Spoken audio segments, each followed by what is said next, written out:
Well, we're live, ladies and gentlemen. It's the pre-show, that magical time of the show where we share boring personal stories, humorous anecdotes, and say really outrageous things. WeatherBrains pre-show for March the 26th, 2017. And we are here together on another Monday night, ladies and gentlemen. And Brian, we got to see Aubrey Urbanowitz in person. I know. Wasn't it wonderful? I'm so glad she could stick around till I could get there because I kind of forgot about the time she was going to arrive. Well, and it was 50-cent beer night down at what, Pub 261 or Hooters? Which one was it? I don't know. I missed that too. Oh, well, okay. So, no, I'm not a big beer drinker anyway. I'm sorry. She was on her way from Harrisonburg, Virginia to Starkville, Mississippi, and I didn't even know you could get there, from one place to another. But she found a way to make it happen. She did. And she looped through the Magic City here, and we had a chance to see her back on Friday, and she attended the Southeast Severe Storms Symposium on the campus of Mississippi State University. So hopefully she can bop in here and give us a little quick briefing on how that went. Yes, a full report. I know Bill Murray has been to the Southeast Severe Storm Symposium because I almost killed him. It was a testament to what a rolling desk chair will do in the back of a storm van when it makes a 90-degree turn at about 85 miles an hour.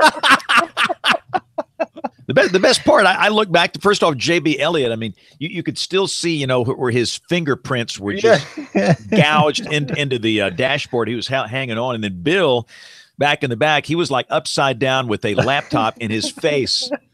I swear I thought the back door was going to open and I was just going to hurl off into a West Alabama cotton field. No such space in the current chaser, that's for sure. No, we are much better off than we were back then. I don't know why we thought it was good to have a high-profile vehicle as a storm chase vehicle. But, oh boy, several hurricanes, so it survived. That's true. 106-mile-per-hour gust on the bridge to Gulf Shores in Hurricane Katrina, Brian Peters. Yes, that's right. Yeah. Don't have any weather equipment in the current chaser, which is kind of funny, but it's the way it is. We got your little handheld in there. What is that thing? Yeah. No, it's whatever one. I mean, I think, doesn't it belong to the station? It's not mine. Oh, I thought it was yours. No. I guess it belongs to the station then. Well, I have a yellow one. The one in there is a dark one, which, by the way, we need to get batteries for. I keep forgetting to do that. Whoop. I had a nice Kestrel, and I've lost it. I don't know where it went. It was in my hurricane ready kit. I was always ready to go with Brian Peters wherever he went. Jump in the van. Let's go. Yep. I'll be wasting away in Margaritaville the next couple of days down on the Mississippi Gulf Coast. Wow. So that's going to be going to the Jimmy Buffett Hotel. Well, he's going to some gambling junket, I bet you. They don't even have gambling. They just have like a Dave and Buster's kind of thing. So no gambling. Where is that exactly? In Biloxi. I think it's next to the Beau Rivage, but I don't gamble. So yeah, we're going for fun and maybe to build one of these suckers. Haven't been there since Katrina. Yeah, it's going to be interesting. I don't think I have been. I went for a Hurricane Hunter training flight 7 or 8 years ago. And, I'm sure things have changed since then, but looking forward to it. It's going to be fun. There's Irene. Yeah, I can't believe my Hurricane Hunter experience was 14 years ago. Holy That is hard to believe. Hurricane Ivan, Brian? Yeah, Hurricane Ivan, 2004. That was a great rain day here in Birmingham. Boy, that was pretty much record-setting rainfall for 24 hours in Birmingham. Here's the lady whose Facebook name sounds like a typeset font. Sans Irene. It's comic, huh? Is that sans surf or just sans? Sans without. Well, Can you guys hear me okay? Mm-hmm. Yeah, tap that mic, Irene. Let's see. Be sure you got the right mic on here. Now I do. Yes. Do I? Yes. Okay. Good. That would be it. Aubrey, yes. There she is. Aubrey is back in Virginia. That's a long road trip. Yes, I thought you were going to be driving. I got in around 4 o'clock this afternoon. Pedal to the metal. Good to know. Yep. All right, I hope our main lady can get on here. Did you get my email, Bill? I don't know, Brian. What was it? I can't Just post three? pictures on the WeatherBrains. Yeah, I did see that.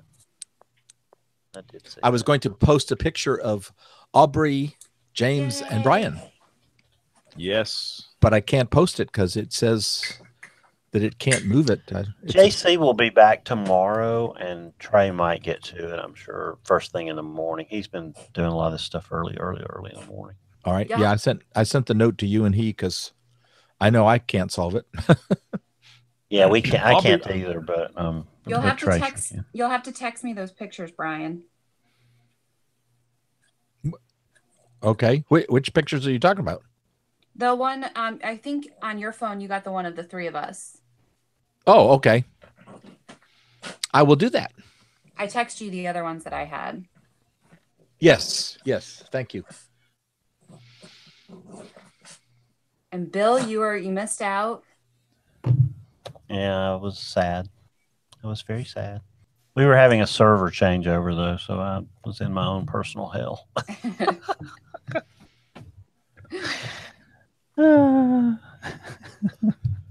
But it's going to be better.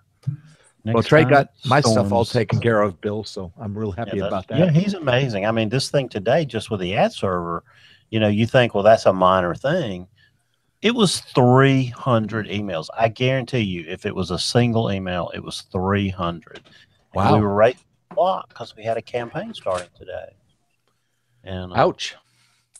And so, but it's way above my pay grade. So it was, I mean, literally Trey and Kurt Joe probably spent 5 hours apiece, getting it worked out.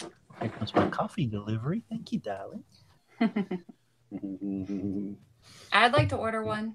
Yeah, Aubrey would like one, honey. if you don't mind. Please. My friend is a teacher, and she had to leave the house at 6:30 this morning. So that's what time I left Chattanooga this morning.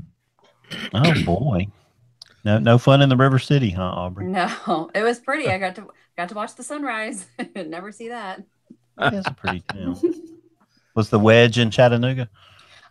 It was kind of like barely in Chattanooga. I mean, I could watch the temperature drop. It wasn't too cool, but almost noticed the bigger drop once you got to kind of the snow area in Southwest Virginia. It went from like the lower like 54 to like 46. Mm-hmm. It was funny yesterday driving from Birmingham where it was 79 Mm-hmm. to Anniston where it was 59. Yeah. And passing through the front. And today was just blustery and cold and windy. Aubrey, where'd you stay in Stark Vegas? I stayed at a little Airbnb actually on Montgomery. Cool. That's right. You told me that. That's cool. Very cool. So it was a nice It's little nice and close. Yeah, a little 1-bedroom apartment that this girl rents out, and it was great for what I needed it for, and didn't cost a whole lot, and it was perfect. Oh, there you We'll go. get a debriefing on the Southeast Severe Storm Symposium. Rick was also there, but Rick might not be on the show tonight due to some issues. All good. Something about weather, but I saw his talk, and how have I missed this? Yeah, it was really I saw the tweets about his talk. I mean, how have I missed this over the years? I mean, goodness, I need to hear that. I mean, the live tweeting, it's good, but it's not as good as being in the room, So I would love to just let Rick do that talk on this show one night. Well, there'll probably be an opportunity one night when we can't get the guest on the air. It'll be great. Yep, that'll happen. So we're almost here. It's almost 30 after the. Hello, Kim. Hello, how are you doing? Good. Have you heard Rick Smith's talk about forecaster stress and things like that? Have I heard Kim, that? have you heard him? Rick Smith. Oh, I don't know about forecaster stress. Is this in reference to having to, work the events where they're happening in your own hometown, that kind of thing? Okay, Aubrey was there. I just saw the live tweets, but it looked really good. He collaborated with someone. I don't remember who it was, but so I think they kind of worked on it together, and it was something that she had previously presented at a conference, I believe. But it was about the stressors of dealing with severe weather, the emotion of people, how to talk to, and it wasn't something that had concrete answers. It was just more of, he made the point of raising awareness. On he some sort of of talked about it here a little bit after AMS, just a tiny bit that night. We went through some of his when he was the guest weather brain. Yes. Hey, and let's welcome our television audience. 30 minutes after the hour, it is Monday night, and we are back. We apologize. Well, last night we were not here. Monday night we had to move the show to Tuesday because we had a tornado outbreak down here in the Deep South. So for those that were looking for us last Monday night, we apologize. We're back on schedule here. So let's get this thing rolling. I think we're all here. So let's make sure Cindy can hear us and we can hear her. Cindy, can you speak for us for a second? Uh-oh. We don't hear you. We don't hear you. Barely hear you. Just give us a count to 10, Cindy, and let's see if we can hear you. 1, 2, 3, 4, 5, 6, 7. It's brutally low, and most people wouldn't be able to know you were talking. And I don't know what to tell you. Whatever you did on the second test hangout, let's do it again, Cindy. There's a settings button up there where you can pick your microphone and your video source. Your video looks good. Just not hearing the audio. I'm not sure why. Maybe your earbuds took over. I don't know. I don't know. Something changed. Oh no. This is a really great show. We need to have it. This is Aubrey's show that she asked for. Oh, is that right, Aubrey? I can barely hear her. I can just hear a tiny, tiny bit. Yeah, if I crank my audio up all the way, but it worked perfectly on the second hangout, though. Is this the same machine? It is the same machine, yeah. Yeah, it's louder. It came back a little bit there. And but under that setting on up there where we messed with it earlier. Right, I haven't touched it.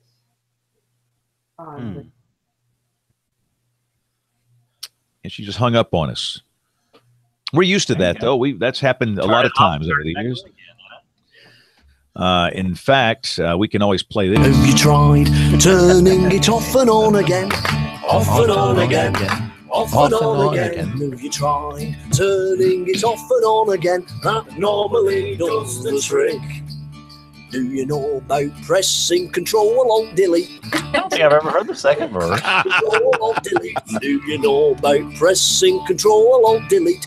Is that of any use to you at all? Oh, is that of any use to you at all? Oh, we've got about 99 verses. We're going to need them. About the restart. On this show, you only get music like that. I mean, That's useful advice. And music. That's right. That's right. Aubrey, you used to do this every week, like for a long time, but you fixed your problem, so you're. It's just started working, and of course I'm home tonight, so. Yeah. All right. Hold our breath. Talk to us. Okay, can you hear me? Is it any better? Yes. Is it? It's a little better. It's a little not better. Quite where it needs to be. It's halfway between where it was and where it needs to be. Oh my God. Is this like an external microphone, or what do you got as a mic there? No, it shouldn't be. It should be kicking into the, what if let me try this. Let me take the earbuds out.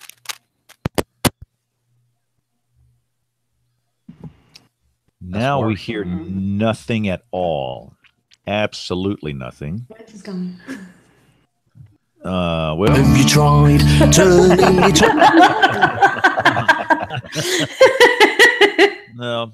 We could play some of the best of WeatherBrains audio here. There's all kind of stuff I've got we could play. I don't know where you found that. I tried to find that one day to share with a coworker, and I could not find it anywhere. It's our listeners, our producers. They're the greatest. Of course, my favorite is this one.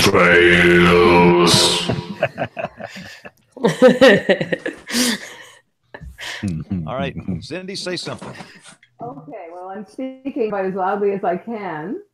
I don't know. Oh, getting feedback now, which is odd. Oh, we're hearing these tones.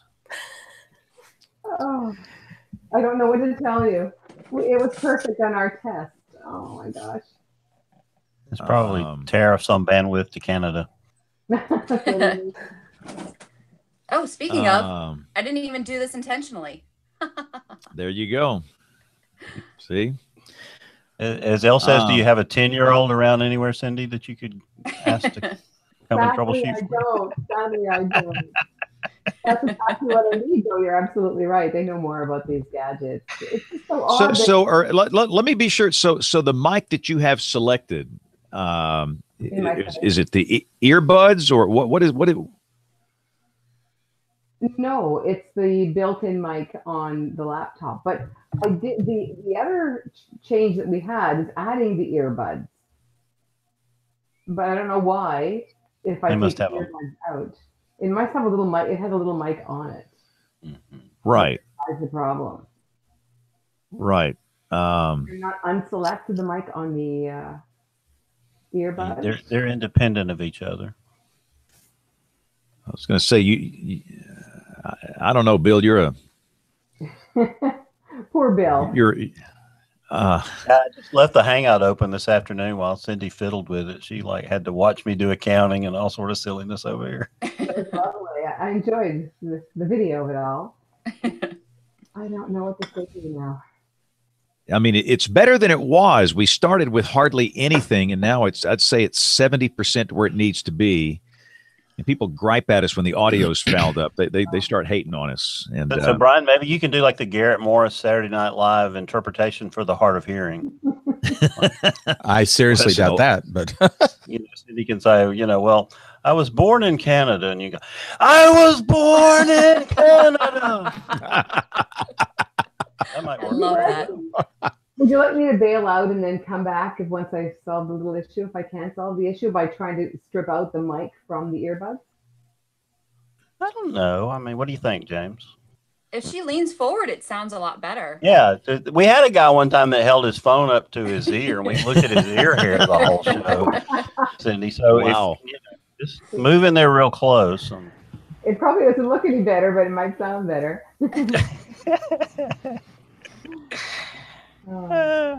If it were easy, everybody would do it, right, James? Oh, wait, everybody is doing it now. Okay. Yeah, I'm about to say. I think the guy in the next office here, Norris, Brian, he has a podcast going now. So, I don't even know what I don't know what my next door neighbor here at the station does. I think he has something to do with traffic or master control or something. But yeah, he's master. He lives in the broom closet next to your broom closet. Yeah. Yes. Can we photobomb his podcast? Oh, and I've been in that closet. I've been in James WeatherBrains' closet. Yeah, Aubrey was actually in the closet last Friday here. Yeah. I know. That's the show title. I should have taken a selfie with a hat in the background and the mess on the floor. I should have taken a Blizzard picture. of '93 hat. I mean, it's a classic in here. Well, let's. I don't know what to do here. We got to start the show because we are now 9 minutes late. Just roll Cindy, and talk really loud, Cindy. Like when you do that, we hear something. In my earbud connector, do you think? If I jig.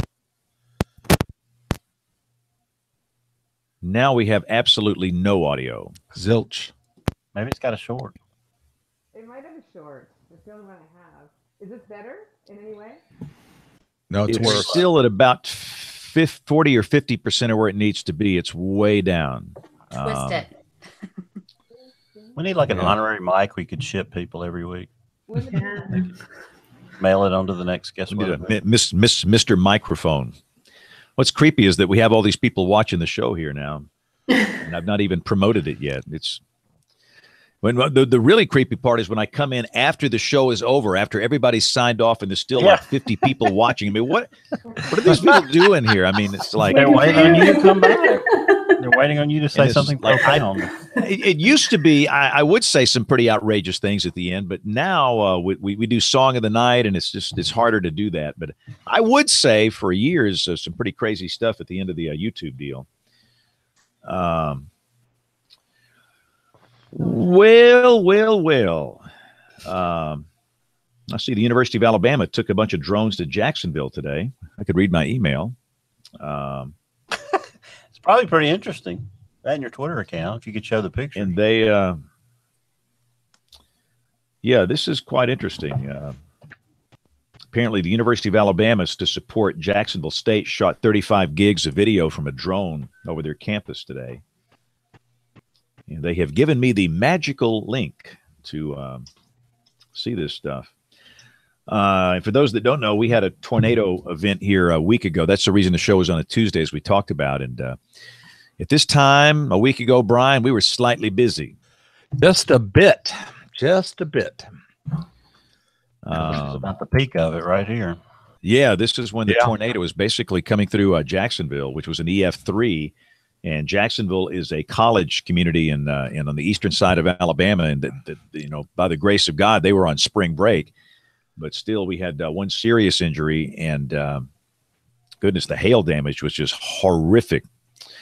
Wow, I've never seen a picture of hail damage from the inside. That roof from Coleman County. Holy mackerel. I mean, it's like somebody, this big woodpecker drilled all these holes about 2 inches or 3 inches in diameter in the roof. Oh, wow. That was amazing. It may be the largest hailstone ever east of the Mississippi River. Wow. This is good stuff here. Let's get this thing started. Cindy says something let's try it one more time, and we'll just have to try it again one other night if we can't make it fly here. All I have, I fiddled with all my settings, and I can't figure out what the deal is. Is it not working for you? The audio is about 50% of where it needs to be. So we'll just have to do a reschedule. I hate to do this because a lot of people are looking forward to this show. Especially me, and you stayed up till 10:30. I know. He's in Atlantic Standard Time. She's not even in. And there's a hockey game on as well. Whoa. Something got better. Something just changed and your audio came. What did you do? She talked about hockey. Keep talking. Talk about hockey. Exactly. My Montreal Canadiens are out of the mix, but I went into the microphone settings and I put on the internal microphone array. Oh. Okay. Well, we're good. Don't touch anything. Don't touch it. Don't turn it on again or off again. Okay, not touching. No. We're good then? All right. We're good. That's what the hangout test sounded like. Here we go in 5, 4, 3, 2, 1. This is WeatherBrains, the weekly show that's all about weather. This is WeatherBrains episode number 636 for March 26th, 2018. Now we got some bad audio. Can y'all hear that? Yes. Mm-hmm. Yeah. So is that? But it went away. Is that the Canadian girl? No. Wow. The Hispanic girl? It went away though, James. It did go away. Oh my gosh.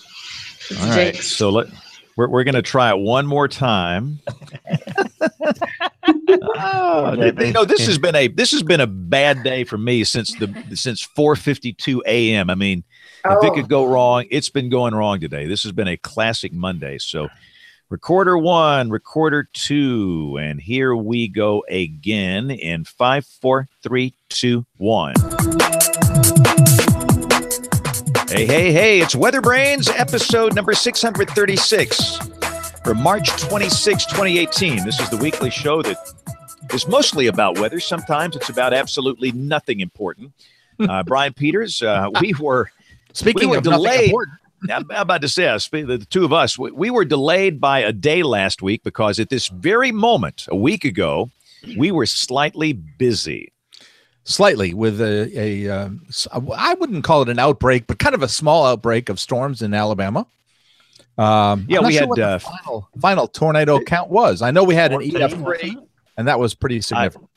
I counted 15. Now, the problem we have here, most people consider using data from states. Well, the Weather Service, they don't have states. They have county warning areas that don't match up with states. So you got to go to all these different Weather Service offices and add their stats together. But I want to say I went through the Huntsville and Birmingham records, and we had 15 tornadoes. And in addition to that, catastrophic hail. And I'm not teasing. We had 5.25-inch hail. Yep. In parts of North Alabama. And the thunderstorms, as in true fashion with weather, just stood right along the county warning area boundary between the Birmingham office and the Huntsville office. Yep. Wow. It was a very interesting night. But anyway, so we got the show on with Dr. Doswell a night beyond that. But we're back on time tonight. We thank our television audience for watching. We got a little delayed start tonight. But, hey, we're here. And I heard a growling bear, Aubrey. Yeah, I had to mute her. There she is. Growling. How adorable is that? She was nothing but excited when I rolled in this afternoon. I bet. So Mom's Aubrey, home. Went from Harrisonburg, Virginia. She drove to Starkville, Mississippi.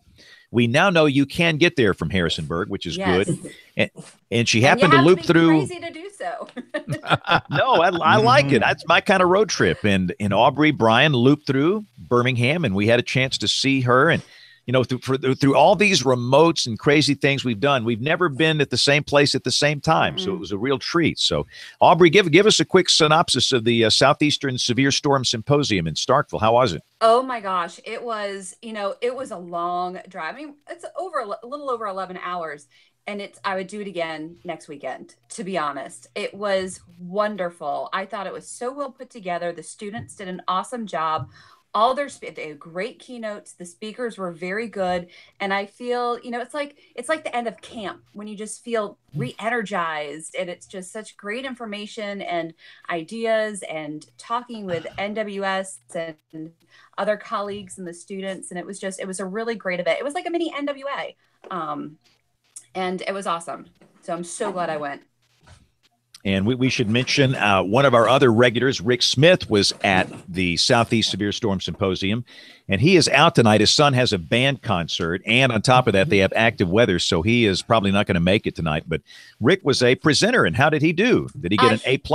He did wonderful. Yes, he gets an A++, and it was really nice to kind of hang out with Rick, for the 24, 36 hours that we had, between late Friday night and then Saturday and Sunday afternoon. So it was really nice to chat with him a little bit more than I had in previous. And he did a great presentation. It sounded like a lot of people resonated with it, and it got, I think it really hit a lot of people. Awesome. We'll get Rick. And I saw some of the tweets about Rick's talk, and it's fascinating about forecaster stress and the emotional baggage that comes with this job. And I think a lot of people don't really understand that, but he certainly does. And very interesting to follow that on Twitter. So very cool. So let's see. We got Dr. Cloco McLean is here. How are you feeling, ma'am? Thank you. I am feeling great. Today's been an up and down day, but right now we're up. So I am excited to join you all. Well, it is an honor to have you here. And again, Kim, we saw a lot of WeatherBrains folks in Indianapolis Saturday before last. In fact, I had a gaggle of them, made a lot of pictures and had a lot of fun, had some good laughs. And I also should mention, let me give another shout out to my friends at the University of Georgia. I was there this past Thursday night, and we had a huge number of WeatherBrains listeners. So it is so cool to know that people actually listen to this show. And having said that, Bill Murray, let's bring in our guests so they'll keep listening. Yeah, it used to be we just cared if they downloaded, but now we care that they listen. So that's very, very important. Yeah, we've been looking forward to this show for a long time. James and Cindy Day and I have been trying to put it together, and I'll introduce her in a second. But we have Irene Sands, who's with us tonight. She was with us a few weeks ago. I didn't get to be on the show the night she was here, but you all remember that she's the digital meteorologist and web weather producer for WFTV in Orlando. Irene, welcome back to the show. Thank you. I'm back for more. I liked it so much. I'm back. She almost sounded sincere when she said that. Almost. Almost, yeah. Yeah, she I was a tried. 9 out of 10 on the sincerity meter there, Irene. All So right. that'll, Hey, that's good that'll enough. work. We're glad to hear it. Hope you studied up on all your weather folklore for tonight, so you Of can course. throw some good weather folklore out into the arena tonight. But we're really thrilled tonight to have staying up late for us tonight, who's a meteorologist for CTV Atlantic in Nova Scotia. She's an author, had a really cool book that I bought off Amazon a couple of months ago that I just love. It's probably, and I've got some really good weather folklore books, but this one is called Grandma Says, Weather Lore from Meteorologist Cindy Day. And I have to admit, Cindy, I was a little bit skeptical when I saw the title and the cover, and I thought, this can't really be very serious. But this thing's packed with some good meteorology. So give us the background about Grandma. Well, Grandma was an amazing lady. She lost her husband at a very early age. And so I grew up with Grandma as a second mom. So it really was quite beautiful to have her with us. And she brought with her so much incredible knowledge. She kept an eye on us, the children, as we were sat around the kitchen table and worked on our homework while Mom and Dad were in the barn. And she always had these marvelous observations. And that's what they were, observations about the weather around us. And so, for example, she'd come in, we had chickens at the end of the barn, and she'd come in after collecting the eggs and she'd say, well, it didn't rain and my feet got wet, so we're going to be okay, for the day with sunshine. And I would look at my sister and say, what do you think Grandma's talking about? Like, it makes no sense at all. But Grandma's been in the sauce in the barn. We sometimes wondered if there was a little bit of corn mash going on in the silo. But no, it wasn't the case, apparently. So when I got to be a little bit older, I would ask my mom, and she didn't have the answer. She didn't really know where these things had come from. But she said, write them down, because someday, Cindy, you'll be able to ask somebody what they mean, if there's any science behind them. So I started jotting down notes about the boiling the potato pot dry and there was rain coming, or about the cats and the birds and the ring around the sun.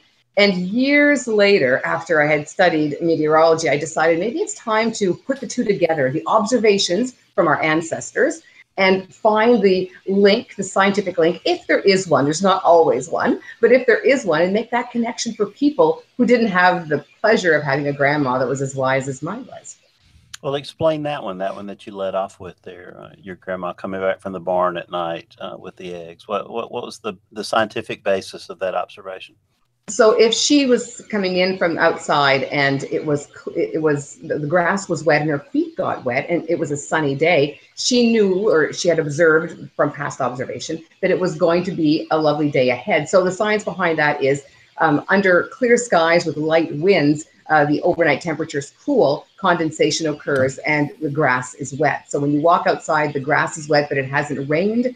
You're under the center of a high pressure system. There's not a lot of wind yet. You haven't moved over to the western side of the high. So you have a solid day of fair weather before the next system begins to push in.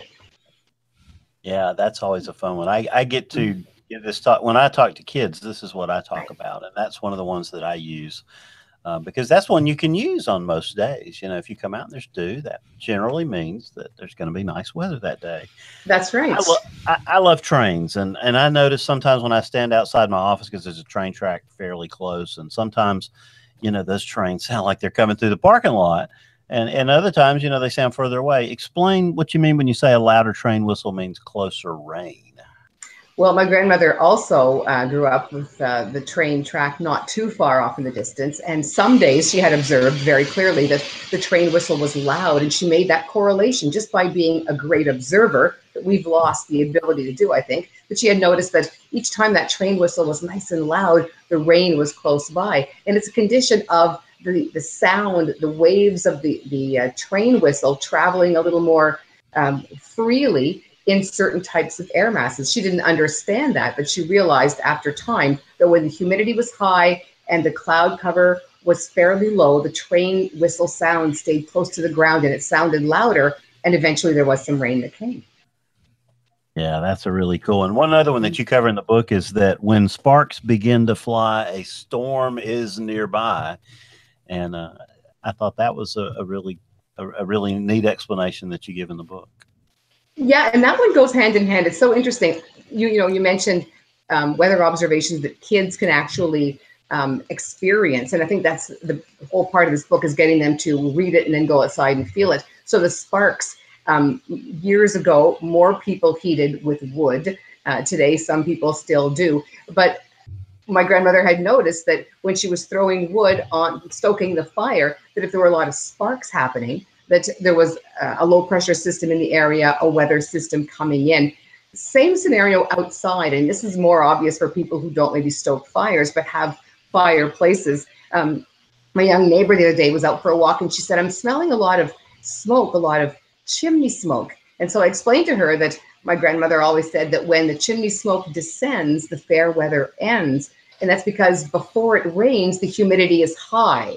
And as the dirty particles from the chimney go up into the air, they are absorbed in this moisture and become heavy and then fall to the ground. So rather than the smoke going straight up the stack and straight up into the air, the moisture in the air absorbs the particles and pushes them back down as the humidity increases ahead of a rain system. So Aubrey, are you just loving this? This is the show that you asked for. It's just so fascinating because and some of us, a lot of us have heard a lot of folklore. I haven't heard that one specifically, but I remember thinking that, I live in a Mennonite community, and there are times where I come home and I go, I just love the smell of the chimney, smoke and stuff like that coming home on a winter's night. And it just makes so much more sense now, which is fascinating. Good. Oh, I'm glad to hear that. I just think that one of the most important things about writing that book was the fact that I was hoping that maybe some people would reconnect. A lot of young people walk outside. They don't look around. They don't take time to smell or to hear or to observe. And all those signs are around us. I've always said that nature is a giant science classroom. And so I'm hoping that some of the kids will take a look at the book and try to make that correlation or that connection. In fact, in Nova Scotia, the province that I live in, Grandma says as part of the grade 5 curriculum, they teach the weather unit in grade 5, and part of the weather unit is folklore, and they've been using the book to help No. Oh no. Oh no. Well, I was actually going to jump in when she, hopefully she'll hop back on, but one of our speakers, so I don't get his name wrong, Brant Beckman, who's a Mississippi State University student, gave a talk Sunday morning at the Southeast Storm Symposium about how he got into weather and kind of an emotional tie, but he talked about when he was little and really interested. I think it was his dad or his grandfather basically just took him out to South Dakota, and they drove around for days, and he was taught the farmer's way of how to observe weather. And not a lot of us really get an opportunity to do that. And I thought, oh gosh, maybe I need to go out and just sit with a farmer out here and say, I know meteorology, but I want to know how, what you know, and teach me. And I'm glad that Cindy was on. Hopefully she's coming back. But it there is. And yep, there we go. I don't know what happens, but here I am back. You can hear me okay? We forgot to pay our international bill there, so sorry about that, Cindy. Mr. Trump is playing some funny games on us. Uh-oh. It could be. It could happen. So do the Canadians win tonight? You know what? I don't even know. I was so focused and excited about being among weather royalty that I turned the TV off. I didn't want to be distracted in any way. It was getting updates on goals, and we were scoring a lot of goals, but I don't even know what the final score was. Doesn't matter. We're out of the playoffs. Did she just call us royalty? I think that's a first, Brian. Wow. That's going in my diary. I am so thrilled. I've been telling all my friends for weeks and weeks about joining you on this podcast, and they've been thrilled for me, but I've had butterflies for 2 days just thinking about it. It's such a thrill. It's where all the people who have weather questions and who love and are passionate about weather come for the answers and for some great conversations. So thank you for inviting me. Well, you're the closer on our month of National Weather Podcast Month, Irene. I know you and all your podcasts have been part of that too. So talk about, ask about one of your favorite weather folklores, Irene. Wow, you know what? I didn't grow up in the States, so I didn't have much weather folklore. But I do remember when I went to high school, middle school, high school, and college here in the States, my professor always pointing out, look up. And this was pre-cell phone era, pretty much. It was right at the line when we didn't have cell phones. And just what Cindy's saying, look up instead of walking down always like this, try to look up. And every time I'm outside and I have my phone in my hand, I always try to put it away and look up. That's my motto, look up. Oh, that's so cool. You know, Cindy, I have to ask you one. And my mother is watching tonight. Okay. And this is what I heard all when I was growing up in Connecticut. There are not many cows in Connecticut, and we happen to live like a mile from the 2 cows, which I later learned in life when moving to Virginia that they are dairy cows. I didn't even know there was a difference, but she always said when the cows are laying down, that means it's gonna rain soon. And we had 2 cows at this one dairy farm that was right next to our school. So, I mean, I guess if one was laying down, you got a 50-50 shot. But is there any truth to that? Like probability. There's a lot of truth to that. The cows are so fascinating to watch. All animals are fascinating. But I grew up on a dairy farm. We had hundreds of head of cattle. So I watched them closely, and so did Grandma. And so that was one of the first questions I had for one of my basic Met instructors. And he looked at me like I had fallen off the moon initially, but we discussed it for a while. And his theory leaned towards the fact that the cows, as the air pressure drops ahead of a weather system, because they have 4 stomachs, they're more sensitive to a drop in air pressure. So if a storm is approaching, they get that queasy feeling that we get if we go over the top of the roller coaster, that drop in pressure. So they feel uneasy, uncomfortable, and so they lie down. And it's a stomach issue. It's a stomach issue. So we believe we'd like to be able to communicate with these cows and ask them for sure. The cows do something else very interesting too. Before a thunderstorm, so it's not just a nice steady rain with a low pressure system, but a frontal line with thunderstorms, the cows will actually herd into the corner of a field, almost like they're being chased by a dog, almost stampeding. And the cows will line themselves up in such a way that their tails are to the wind. And that is just instinct that animals do, because in a thunderstorm situation and the noise and the rain, they have to still be aware of any kind of predator or predatory animal. So they could see the animal coming from ahead of them, and they could smell the animal if the animal's approaching from behind because of that wind direction. So Grandma used to look at the tail of the cow and know which way the storm was coming from. And she would always point that out, and she was right. And so were the cows. I would say 9 times out of 10. I would have your grandma. And how did Grandma learn all this stuff? Yeah. That's the beauty of it. Grandma was an amazing observer. And I think all of our ancestors were, and they had to be. They didn't have 24-hour weather channels and didn't have these great podcasts to learn from, but they just took time to look outside. And then over time, they would say, you know what, every time that train whistles loud, there's rain. Every time my feet get wet on a clear morning, it stays nice for a day and a half. And so it was just through observation and then oral history, talking to the neighbors about it. Hey, did you see the ring around the moon? Yes, and it's going to rain tomorrow. And sure enough, it would. So it was observation and then comparing those stories. And I just feel so blessed I've had the privilege of having Grandma with me till she was over 100 years old, which was lovely. Wow. But I learned so much from her. That's so neat. That last thing about cows, I actually was taught that by my dynamics professor. He said that he taught us that in case we ever went storm chasing, because the prevailing wind direction can tell you where the center of low pressure is too. And so he was, when it's early on in the day, he was teaching us that, back in the day before they had, cell phones to chase with and stuff, they had to use things like animal signs and signals to make their inferences about how things were developing. And that was when we actually learned in class. So your grandma could have been a great professor. It would have been great to have her.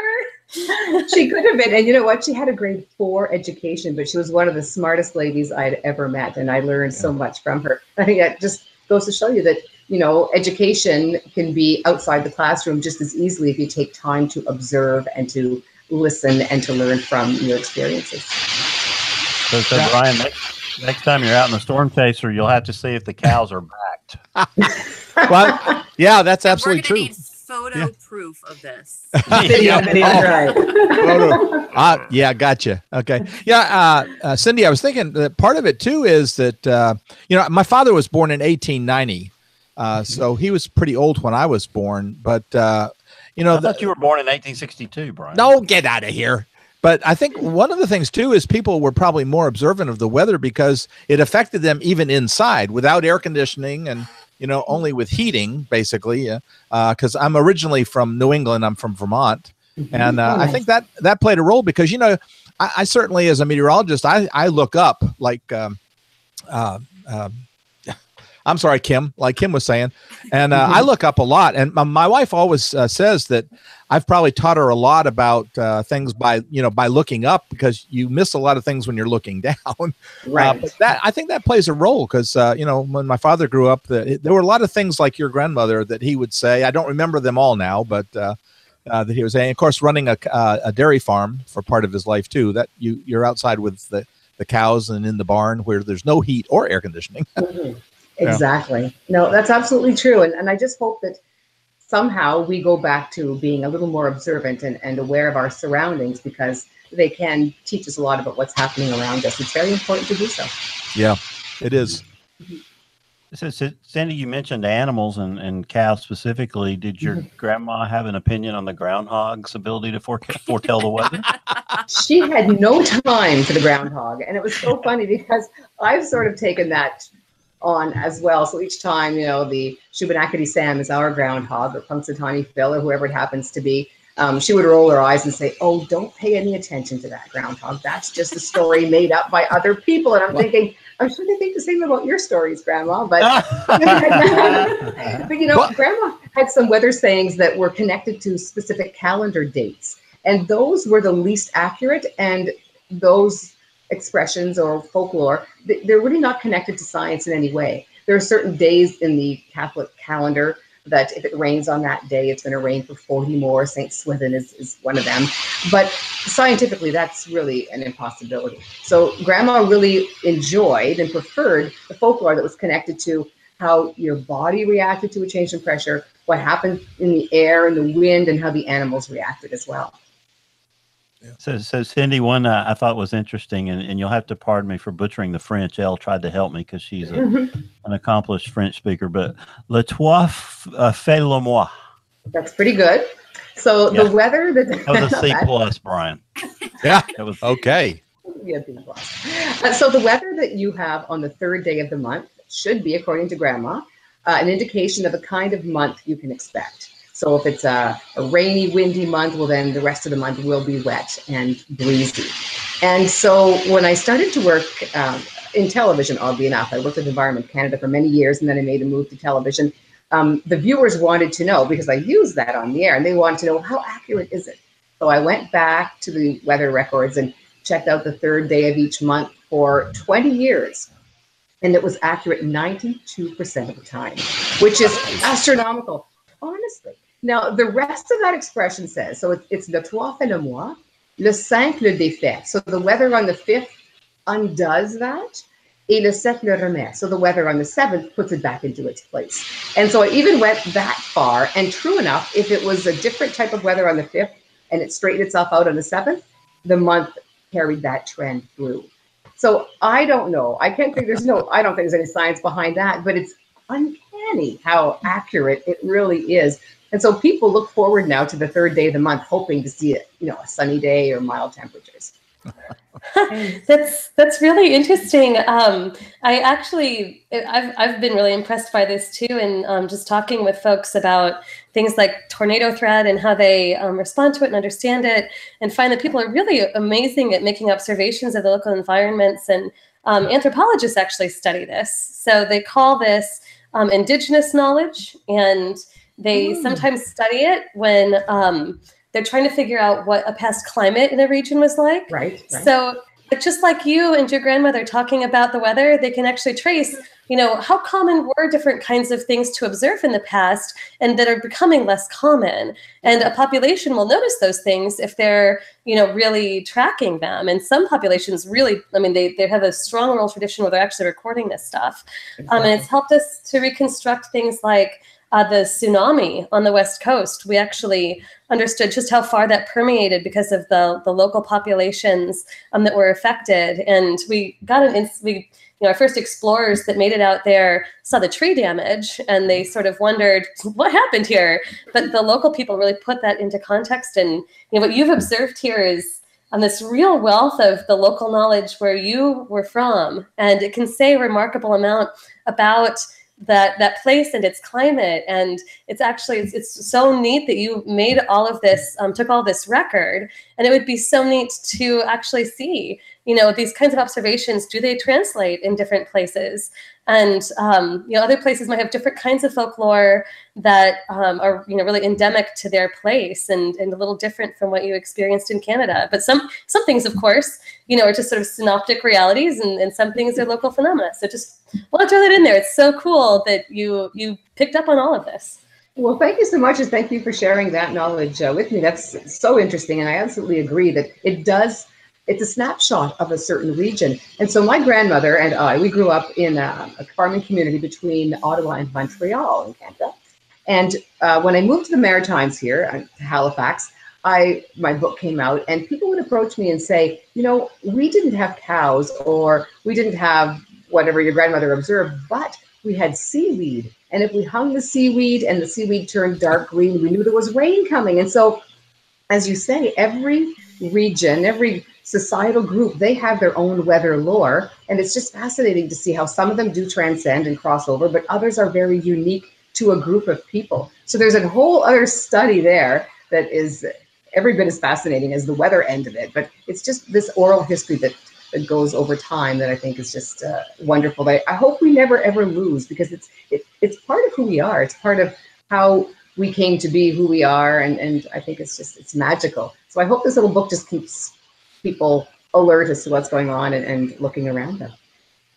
So how's the weather in Halifax? Yeah. Well, I'm glad you asked. So we had quite a stormy March. We had a very easy winter. Our winter was windy and more wet than white.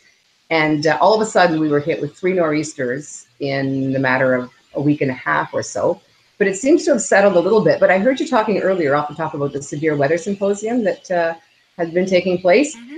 On Thursday past, we had the most magnificent thunder snow I have ever experienced in my life. And what was interesting about that was a week prior, so the Thursday before, on the 15th, we had a little bit of thunder and lightning in somewhat of a snowstorm, I guess you could call it. And my grandmother always said that if you have thunder and lightning in the winter, and it was still winter, it was the 15th, but 7 days later, you would have a huge storm. And almost to the minute, 7 days after the thunder and lightning, we had that nor'easter blow through with wind and rain and freezing rain. And it was unbelievable how that just, and again, the science behind it, not so sure. Maybe, you could look at the long wave troughs and the timing between them, but it was just uncanny that we had such an event, a thunderstorm event, followed by a strong storm. Grandma might be a prophet. Have you ever Yeah. explained that? Could be. A weather prophet. That's right.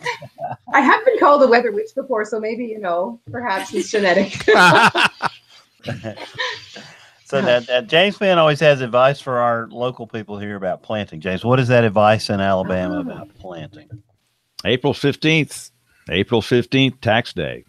Now, Cindy's grandmother would disagree with you But there. is that James. just like the frost date? What's the science? After doing this for 100 years,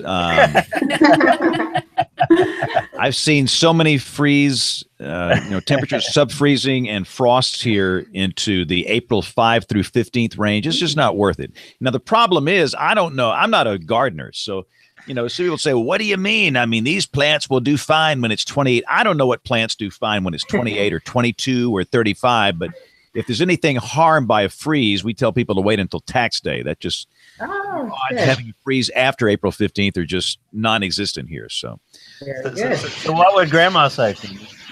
Well, Grandma was quite a gardener, I should say, and she followed the phase of the moon to do all of her gardening. She would plant certain crops that were underground crops by the waning moon, and the waxing moon were for other crops. She would start her gardening season on Good Friday, which is this Friday. And she would always plant indoors, mind you, because it was Ontario. She would plant her tomato seeds on Good Friday, and that would guarantee the best crop of tomatoes anywhere. Now, sometimes I wonder if it wasn't because we had lovely fertilizer on the farm that made for beautiful tomato plants. But she claims that if she missed the day, the key day for planting the tomato seeds, then she was not going to have good tomatoes. And I mean, Good Friday, because Easter is a movable date that is connected to the phase of the moon, Easter falls on the first Sunday after the first full moon following the vernal equinox. So 2 days before Easter is Good Friday, and that's when the moon is almost at its full phase, so it's waxing, and that's the time with the biggest gravitational pull, and the water rises, and it's the best for tomato seeds. So, Cindy, did you look at some of the folklore that I find fascinating about the moon phases, where it's tipped or cupped, or what direction the horns are pointing? I know there's probably no basis there, but I guess Grandma may disagree with me. Grandma would disagree, and that's the one that we had long talks about. And she said, "I don't care what you say, Cindy. I'm going to stick to my gun," she would say. But yes, she said if the moon the points of the moon were pointing up and it was cupped, that it would hold water and it would not rain to the ground. But if the points of the moon were down, that there'd be a rainy spell coming. But by the same token, folklore says, not Grandma, the moon and the weather can change together, but a change in the moon can't change the weather. And that really is what the bottom line is. It's one of my favorite little expressions. Yeah, write that one down, Brian. I want to remember that one. That was a good one. Yeah, that's a good one. Are there any other celestial kind of lore out there, or does it just kind of have to do with the moon? It's pretty much the moon. The ring around the moon or the sun, ring around the sun or moon, rain or snow upon you soon, just the ice crystals in the cirrostratus cloud. But she always would point out, and she also believed that you could count the number of stars inside the lunar halo, and that told you how many days it would stay dry before the rain would arrive. Maybe it was just to get us outside and, out of the house for a little while in the evening to count stars. I'm not sure. I think some of those things had something to do with keeping us occupied, but it was always lots of fun to do. So, of course, one of the most famous one is, rainbow at morning, rainbow at night. Cindy has a real explanation behind it. Talk about that for a minute. Well, that's right. So unless things go terribly wrong, the sun rises in the east and the sun sets in the west every day. Here in North America, our prevailing weather patterns travel from west to east. So if you have a rain shower that is pushing through, and you have the rays from the rising sun bouncing off the rain showers, giving you that pretty rainbow, that rain shower is moving on from west to east. So rain in the morning, sailor's warning; rain at night, sailor's delight. Same thing as the beautiful red in the sky. So it's just a condition of the position of the sun in the sky and the systems that travel from west to east. And the red sky at night is really interesting. It's the most accurate and the most common expression or weather lore in the world. And it's accurate 98% of the time. And I'm told that the 2% of the time that it is not accurate, it happens right here along the East Coast. And I experienced it one day, and it was egg on my face, but I'd been, looking at the systems, and everything seemed to be progressing nicely. And of course, it had to happen on a Friday night. Beautiful red sunset, ridge of high pressure coming in from the west. Going to be a gorgeous weekend. I woke up at 4 o'clock Saturday morning to the sound of pounding rain on the roof. I couldn't figure out what had happened. I was up at the computer, and sure enough, the trough had pushed through, and there was a blocking high over Newfoundland, and then rolled the system back on us. So we had the rain, we had the clearing, we had the lovely red sky at night, and then 8 hours later, that system had rolled back in, and it rained all weekend. So that was that 2% that we talk about. That's where we'll hang on to our satellites there for that last minute confirmation, right, Brian Peters? Absolutely, yes. Exactly. That's why one of our forecasters used to say, Cindy, you can never tell about the weather. No, that's true. It's tricky. And here in the Maritimes, they all say, if you don't like the weather, just wait 15 minutes, it will change. We hear that a lot. They say that for every market in the country, I think. Oh, is that right? Okay. I can't claim that it's our own then. I want you to repeat the name of that woodchuck or hedgehog up in your neighborhood. What did you say the name was? Shubenacadie Sam. Shubenacadie Sam. Wow. Shubenacadie, yes. Shubenacadie is the name of a river and an area. It's a native name, and it's the name of our little groundhog. Does it have a meaning that, translates from the native language? It probably does, but I have to say I don't know what it is. That's fine. I do not know. I can't check you out because I'm sure I can't spell it to look it up. No, there's no way. We're lucky in Birmingham. We only have to deal with Birmingham Bill, the local groundhog at the zoo. So, it's Bill, is it? Yeah, Birmingham Bill. Very nice. That's pretty good. Talk about frogs for a minute. Brian and I had an experience with Hurricane Katrina. We were on the Gulf Coast 2 days ahead of the hurricane, and the night we came in on Saturday night when things were, the hurricane was still a day away, and the frogs were just going crazy. And we commented on how loud they were because they were almost deafening. But when we came in on Sunday night, the night the hurricane was arriving, totally quiet. Yep. There was not a frog to be heard before the hurricane arrived. Yeah. I noticed that too with Irma and the frogs. Yeah. And so they know it's coming, don't they, Irene? Yep. I noticed that 2 days before they were going wild here in Florida. Well, and then I have one for both Irene and Cindy then. I've observed this twice. I've been assigned to the Gulf Coast for hurricane reporting duties, and on both Ivan and I think it was Katrina also. The day before the storm reached us, the center of the storm reached us. So we're still being impacted. There were plenty of seagulls, and they were always lined up into the wind. And then during the heart of the storm, there was not a seagull to be seen. But probably no more than about 8 hours after the storm had gone by, and this again, 2 observations of this, the seagulls were all back. My question is, where in the world do they go? So fast. I mean, they can't fly for hundreds of miles to get away from the storm. I don't think they can anyway. Interesting.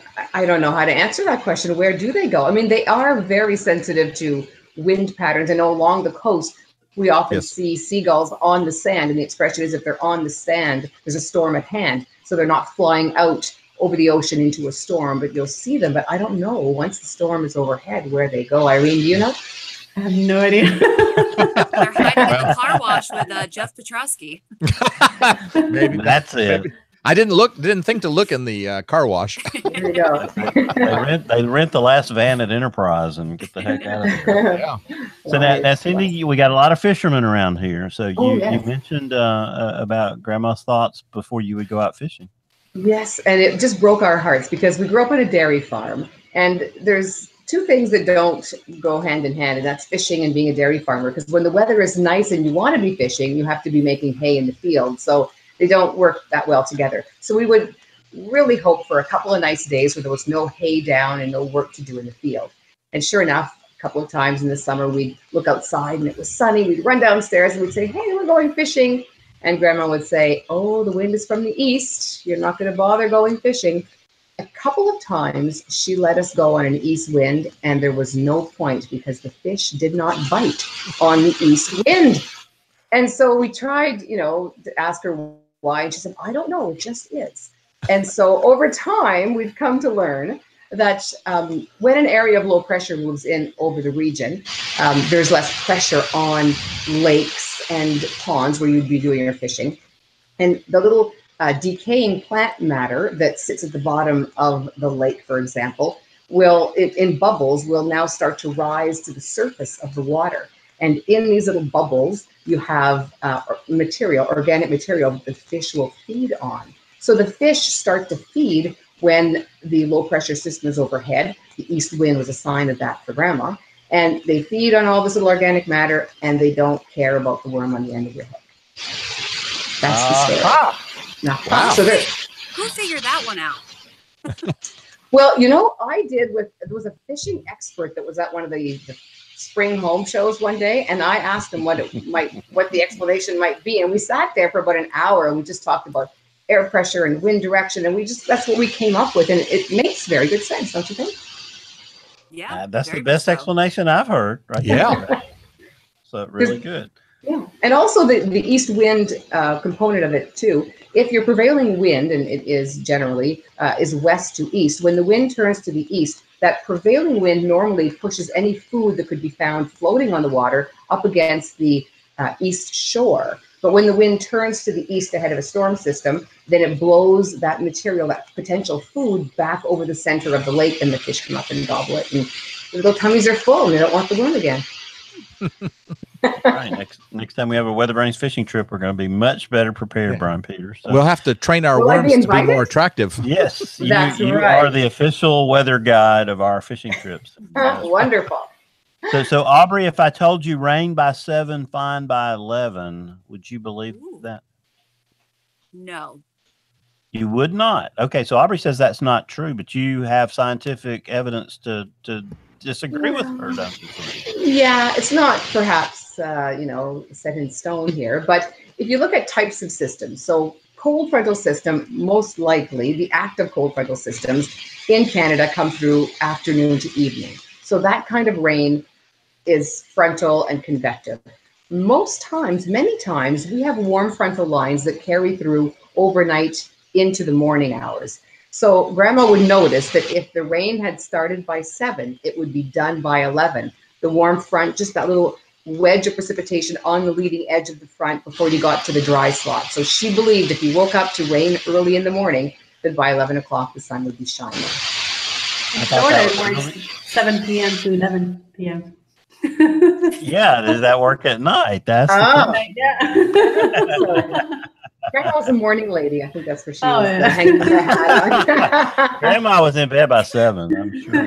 Yeah, she was. So for Brian Peters on the other side, enough blue sky to mend a pair of Dutchman's breeches, the weather will be fine. Right. And so if she looked up and saw, and I don't think I have a drop of Dutch blood in my veins, but I don't know where the expression came from. But if she looked up at the sky and instead of just seeing that solid gray, she saw enough pockets or patches of blue to mend a Dutchman's breeches, then the weather would be fine. That would just imply that the cloud she was seeing was just low-level cumulus cloud. There wasn't, the higher level of alto cloud. And so the system likely had passed and you're just getting rid of the residual cloud behind the system. But she didn't know that, but she knew if she saw those patches of blue, that the weather would be fine. Yeah, that's really cool. So I love one that's kind of seasonal. Brian, what were you going to say? Well, I was going to say, what about the one about, and I'm trying to think how it exactly goes, but if the sun is shining while it rains, it'll rain tomorrow or something along those lines. I may be paraphrasing a little bit out of place there. What do you think of that one? Well, I'm not sure that I've ever heard that one. Well, this is one I heard, I know, as a kid in Florida, because you know how we get these afternoon showers in Florida. Yes, absolutely. A lot. And, I realized that when I went to meteorology school that we were actually living right on that border, the sea breeze front, right. And where we'd get showers just to the east of where we were on the west coast of the state of Florida. And we get those showers. So it would often be, we'd see those showers. So it would be raining on us as it's moving to the center of the peninsula there. Right. And then it would rain tomorrow again because we're on the sea breeze front. Right. So I found it to be kind of true a lot. It is true. I don't know. It's an interesting one because depending on where you are, in relationship to a coastal line or, but if the system passes and clears the air, then it may not rain tomorrow. Yeah. I don't think that would work here because usually if we get something post frontal from the Alleghenies that moves over the valley, and we can either get sunshine with blowing flurries or sprinkles and sunshine, it usually means an exiting system. Right. That's what I mean. Once the system moves past. Yeah. Uh-huh. Yeah, I'm not sure this one really plays out in all locations, but I think in Florida, it probably did play out more times than not. Right. And that's the beauty of this, too. It's local observation that became weather lore for a region. And especially so years and years ago, people didn't travel. Once they observed something in their area, that's what they believed because, they didn't go to Florida and they didn't travel across the country or the continent to prove it otherwise. Yeah. I'm going to tell all the kids about Grandpa Brian and his weather folklore. So this is the last call for the panelists. We're getting toward the bottom of the hour here. So everybody get your last ones lined up. My last one, Cindy, is when ditch or pond offend the nose, then look for rain and storms to blow. Right. I love that one as well. And it's so very true. We'd be going for a little walk in the field and we'd have ditches along the fence line. And if it was smelly and stinky, we'd say, how come it's smelly? And Grandma would always say, well, it's because it's going to rain. And oh my goodness, there we go again. Back behind the silo with the corn mash. But no, in fact, it's along the same lines as the bubbles of gas with organic matter in the bottom of lakes or ponds. When the air pressure is low, there's less weight exerted on the surface of the water, and the gas bubbles are more freely rising in the water to the top. And the decaying plant matter has an odor or a smell, and that would offend the nose. So it would be a sign of a drop in pressure and therefore an incoming weather system. All right, Aubrey. What else you got in your folklore bag over there? One big one here is the fogs in August. Count the fogs in August, and that's how many snowfalls you'll see. Right. You know, and I tried to do some research on that one, found it wasn't true. I think what a student university in New York somewhere tried to do some research on that one too. I have found no scientific backing, or it. You know, you could have 20 fogs in August and one snowfall. I can't see what the connection might be, especially along the coast where the fog is so connected to just you know, a local wind pattern, and there's no, I don't know where that came from, but there really is no science behind that one. Some of them are like that. But Grandma put a lot of stock in that first snowfall of the season, didn't she, Cindy? Yes, she did. That first snowfall, she loved snow as much as I loved snow. And so I think that she was always watching or looking to predict based on that first snowfall. She had forecasts that were based on the sound that the snow made underfoot, cat paws in the snow. So she had many that were, you know, built around this snow. And I think, again, she did that to make us enjoy the season. I really feel that she had us out there checking these things out, and we enjoyed being out in the winter and enjoyed being out in the snow. So if it had at least that little bit of benefit, it wasn't all lost. So Brian Peters, did you shoot your wad with the Florida sea breeze effect, or have you got another one back there tucked in your beard somewhere? I have a question my father used to always ask me to ask in meteorology classes. Uh-oh. Where does the white go when the snow melts? That one has no answer. So no, I was going to say, did anybody ever answer that one for you? No. Oh my God. I was always afraid to ask it too, because, you know, I would be looked upon as being a bit of a, shall we say, smart aleck. Perhaps. Yeah, I can think of a lot of other terms, but they're probably not appropriate to this G-rated podcast. Doswell on last week. Come on. We didn't challenge our family rating last week. We're all right. Yeah. So Irene, what else you got for us? Anything that you want to ask Cindy? You know, so much in the Hispanic community, we have so much folklore, but not weather related, that I think. Is that right, eh? Yes. Very interesting. A lot of beliefs, a lot of customs. Yeah. And I wonder if you dug around, if you would find some, maybe from different communities that maybe were more connected to farming, or, you know, you never know. I'm sure down in Peru, they probably have a whole bunch. I mean, right. You know, being with El Niño and all that, but right. I can't think of one. All I remember my grandma taking us to see an eclipse with the film, with the bad idea, with the with the developing film. So that was my grandma. Can I share my favorite one with you? Absolutely. Sure. My all-time favorite one, and it evolved because, again, my grandmother used to sit around the table with us and we'd do our homework and she'd watch us, and my mother was out in the barn with my father, and so grandma was in charge of getting supper ready. So there were always the same number of people around the dinner table, unless we had guests, but on a daily basis, same number of people. She used the same potato pot. She peeled the same number of potatoes and put them on the stove for the same amount of time, 25 minutes, potatoes would be done, Bob's your uncle. So every once in a while, we'd be sitting there doing our math or whatever we were doing, and she'd start to sniff around and she'd say, "Oh, no, it's going to rain tomorrow." And my sister and I would think, "Oh, no, here we go again." But she'd get up and she'd run to the kitchen, and sure enough, the potatoes had boiled dry and they were starting to scorch or stick to the bottom of the pot. Oops. Oops, exactly. And so that was one of the first things I thought, I got to figure this out. I mean, because it was almost always right when it was a big storm coming, not just a little spit of rain.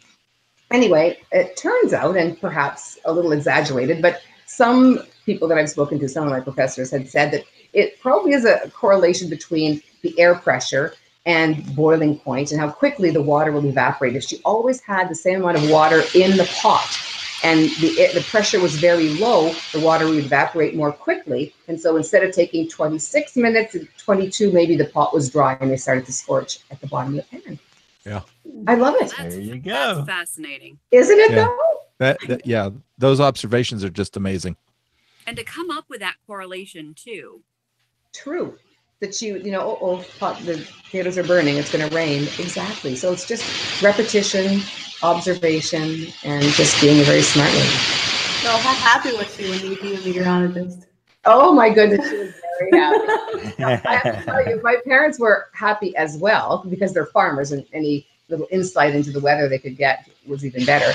But the first year that I went home as a meteorologist, proud as a peacock, Christmas time, sitting in the living room, I looked over and my mother had taken the Holy Bible and sat it on top of the Farmer's Almanac, thinking I would be insulted if the Farmer's Almanac was showing up there in the living room.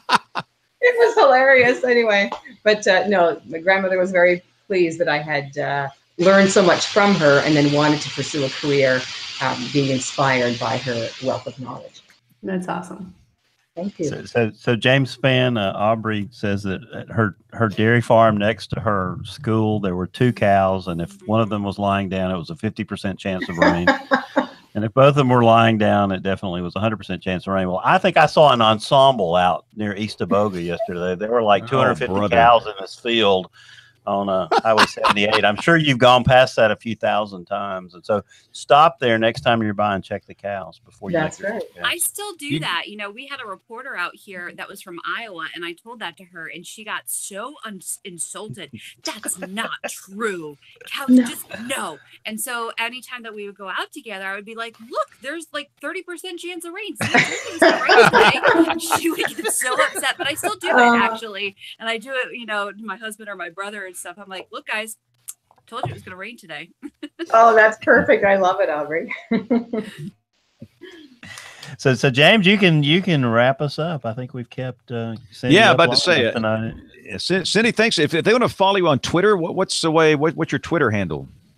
It's well, there's a couple ways I can do it. I'm Cindy Day Weather, so at Cindy Day. I have a website. It's Cindy Day WeatherByDay.ca. It's all kind of new. I've started a new job, I should just point out quickly, where I was on television, but now I'm doing different platforms of weather. So I'm writing for the newspapers and doing digital weather and uploading video to our site. So it's really interesting. So WeatherByDay.ca is our landing page. So you can go there and then go off to the different publications across Atlantic Canada, Newfoundland, Nova Scotia, PEI. But Weather by Day is the website, and Cindy Day Weather is where I live. Well, Cindy, cool. We've had a fun time tonight. Thanks a lot for being on the show. We are so thankful you gave us your time, and we had a lot of fun. Thank you so much for inviting me. I had a wonderful time as well. Royalty. Awesome. Thank you. Weather royalty. Hell yeah. Oh, brother. Thanks a lot, Cindy. Big head now. My pleasure. All right. We got to take a break. We got Professor Peters and we've got Tony Rice. We have the weather roundup, picks of the week, and much more as WeatherBrains rolls along. WeatherBrains 101 with Professor Peters. This is the fourth part of a multi-part series on air masses and their classification. In this episode of 101, we'll take a look at continental polar air masses. A continental polar air mass is characterized by low dew points, cold temperatures, and a high degree of stability. The denseness of continental polar air creates surface high pressure and a trough aloft, especially when this air moves into lower latitudes. Precipitation in association with continental polar air is usually light due to the dryness and low moisture capacity of the air. Precipitation is most common on the edges of the air mass, especially where it intersects and displaces maritime tropical air. Precipitation within a continental polar air mass is elevated and dynamically induced. These dynamical uplift mechanisms include jet streaks, isentropic lift, and positive differential vorticity advection. Cold surface temperatures and a dry boundary layer inhibit thermodynamic convection. But like many air masses, continental polar air modifies rapidly as it moves to the south. The dew points remain low, but the temperature of this air mass increases when moving south due to such factors as warmer soil temperature, a shallower air mass, higher sun angles, and a lack of surface snow cover. Continental polar air will modify less rapidly if soil temperatures are abnormally low to the south, and especially if surface snow cover exists. On some occasions, the subtropical jet will overrun the shallow continental polar air, resulting in less modification of the air mass due to reduced solar heating. Once continental polar air modifies, it loses the true CP classification and becomes modified mid-latitude continental air. Next week, another continental air mass with tropical origins. If you have a question about the weather, drop an email to question@weatherbrains.com. Looking beyond the atmosphere, here's Tony Rice with your Astronomy Outlook. Dr. Peter Dunsby, professor of gravitation and cosmology at the University of Cape Town in South Africa, made a name for himself last week, but not in the way he'd intended. On March 20th, while reviewing the results from an automated astrophotography session, Dr. Dunsby submitted a report of a, quote, very bright optical transient near the Trifid and Lagoon nebulae to the Astronomer's Telegram. The Astronomer's Telegram provides breaking news of sorts to the astronomy world. Notices appear instantly on their website and within 24 hours in subscribers' email. This kind of notification is especially useful in observing transient objects, such as gamma or X-ray burst, microlensing, and supernovas. This is essential in astronomy, where discoveries are made not through a single observation, but by astronomers worldwide working together, not only invalidating each other's observations, but picking up where their colleagues have left off as an object sinks below the horizon or the rising sun ends that night's observations. It's also useful, though, in establishing who might be credited as a discoverer. Only Dunsby's discovery wasn't a new one. The early observational history of this object predates the written word. Object ATEL 11448 was in fact Mars. 40 minutes after sending that first notification, Dunsby realized his mistake and sent a correction, and he's received a good ribbing on the internet and in the international media in the days that followed. He's taken all this in stride, though, telling Newsweek, quote, the world needs to smile more. So that's something good that's come out of this episode, unquote. More importantly, though, there's a lesson for us all. As the professor later tweeted, quote, lesson for today, check, triple check, and then check some more, unquote. It's also a good reminder for any professional to avoid getting so wrapped up in the minutia that sometimes we forget the fundamentals. He's even found humor in the very formal certificate that editors at the Astronomer's Telegram presented him as, quote, discoverer of Mars, March 20th, 2018, unquote. You can discover Mars for yourself when it rises around 3 a.m. local time tonight. Look for it in the constellation Sagittarius. That's your Astronomy Outlook.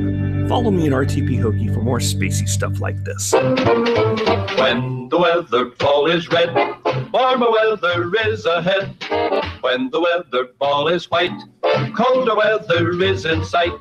When the weather ball is green, no change in the weather is foreseen. When colors blink by night or day, precipitation's on the way. All right, doing the show here on Monday, March the 26th, and the time for a weather roundup down here in the Deep South. The wedge, Brian, the wedge. Yes, I thought I did a good forecast on the wedge, but I still missed our high today by about 4 degrees. Yeah, it's, Bill Murray, you said yesterday you went from Birmingham at 79 to Anniston with what, 59? And you are muted, sir. We can't hear a word you're saying. You're acting up during the recorded segment. So yeah, it went from 20-degree drop in about 40 miles. So, yeah, it's this is one of the best wedges we've seen, James, in quite a while. We'll blame it on Aubrey. It all starts up there. Yes. Yeah. and she's out here to defend herself. That is even better. Exactly. You know, the wedge occurs across North Georgia a lot, but it doesn't always get as well entrenched as it did this time with this event in central Alabama. Yeah, we had some 25-mile-an-hour winds today. Yeah, it was a bit brisk out there. So, Kim, I see some lightning, it looks like, near you, huh? What's going on over there? There is. It's wonderful. We have some variable heavy rain and a little bit of lightning, some thunder. It's always great here when you can have lightning and thunder and it's not, you know, a life-threatening situation. Those are the days that we really enjoy. And boy, have we needed rain. I wish I could send it just a couple counties to our west. For some of our counties, it's been about 170 days since they've had appreciable rainfall. So wow. That's going to be one heck of a dusty storm season, that's for sure. And we'll be able to relate to that in my pick of the week later. But yeah, it's pretty awesome. Today didn't pan out to be too awful here. I think down in Kevin's area, they got some big hail, though, from what I understood. Yeah, it looks like there were some hailers down there on the dry lines. So, but yeah, we can see the lightning illuminating up through parts of Oklahoma. Irene, what's happening in Orlando, Florida? Not much. We had a little bit of rain today. It was very, very scattered. And then by the rest of the week, we're going to have dry weather, and the humidity's creeping up slowly but surely. So Irene, let's put you on the spot here. What kind of hurricane season are we going to have in the Atlantic Basin? You're our hurricane expert on the show right now. I have not released my forecast yet. I'm sorry. What a cop-out. What a cop-out. I haven't released my forecast yet. Right here on this show. Exclusive. I don't know. I mean, I'm gonna go with the talking point. It only takes one, and that's what we always tell everybody. Honestly. Well played. Well played. Cop out. All right. And the deal for those, and again, let me just say we had some audio issues, and I apologize for that. Brian, it sounded like we're listening on 20 meter sideband tonight. It did, yeah. And I will, and listen, if you need to send the nasty mail, send it to me because I'm the guy that checked off on it and we let it go. I hate that we had the problems and it got rough, but I just thought it was a good topic. And I know that it was a hard listen, but we thank you for bearing with us and we'll do better next time. I am so sorry, but let's, and again, Aubrey had the long road trip and she is off. So we'll do email. We'll do a double email segment next week, but let's do picks of the week. And I'm going to go do some television. So how can I say this cleanly here, Brian? I'm not sure. What do you want to say? Well, my pick of the week, it's an article about crap apps. We'll just leave it at that.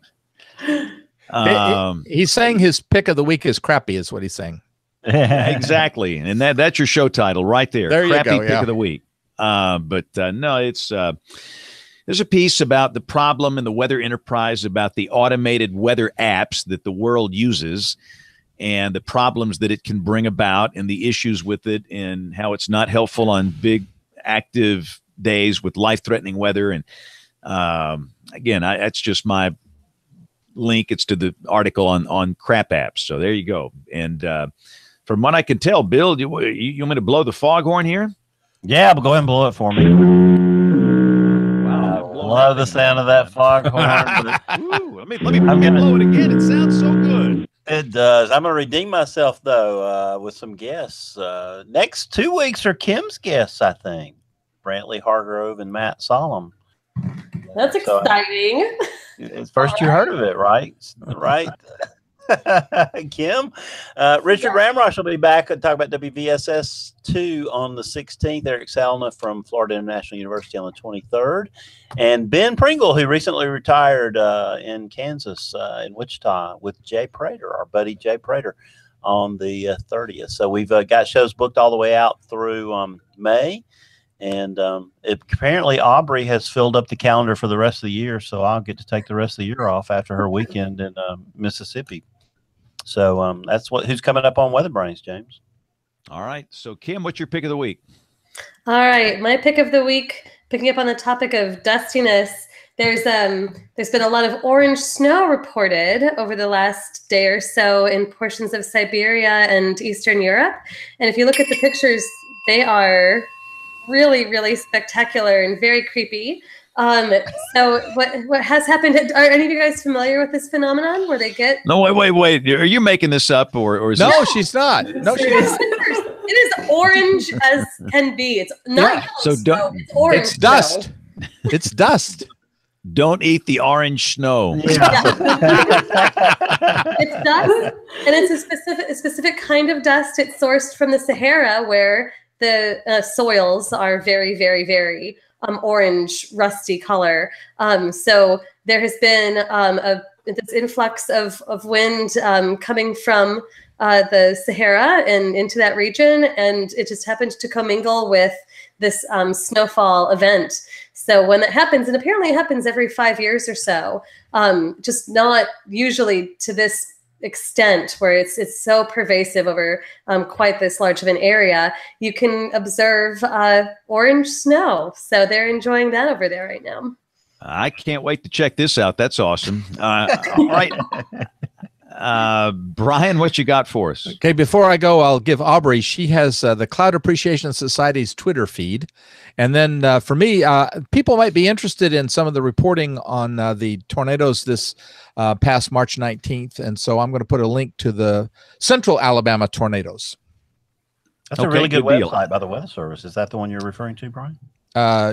Birmingham, yes. Yeah, that's an outstanding website. Yes. All right, Irene, the pressure's on you. Give us a pick. All right, going along with observing the weather, I have and with yours, James, of course, I have the Globe Observer app. It's right here. And it's part of the Globe program. And you download it and you can just take pictures of the clouds or even mosquitoes. If you see mosquitoes, you can log them in and then help research. So it's part of flies bite more before rain, Irene. So I learned that in the book. There we go. So if you're taking pictures of mosquitoes, it's about to rain. There we go. And this also goes along with the AMS on the Air podcast. On episode 2, which is on air right now, we had Sandy McDonald, and he's part of the Globe program. So make sure you tune into that one. If you haven't heard it, it's pretty cool. He has awesome stories. Cool. I have this mental picture of Brian Peters in his Hawaiian shirt, Bermuda shorts, black socks, dress shoes, taking pictures of mosquitoes. Yeah, black socks, taking pictures of mosquitoes in Helena, Alabama. All right, so looking at the clock up here, I must wrap this thing up. We got some television to do. Thank you so much for listening. You make it happen. Thanks to everybody that's been on the show tonight. If you want to get in touch with us, the email address is email@weatherbrains.com. Aubrey will be back next week. We'll do a double email segment. Our social media accounts are up on the website as well. So send us a note. If you listen on iTunes, we love those iTunes comments as well. We typically do the show Monday nights at 9:30 Eastern, 8:30 Central. Most people watch live at live.bigbrainsmedia.com, but we know most of you listen. It's an audio podcast, so thanks a lot for spending some time with us. On behalf of the entire WeatherBrains crew, I'm James Spann. Thanks for listening. Have a great weekend. God bless.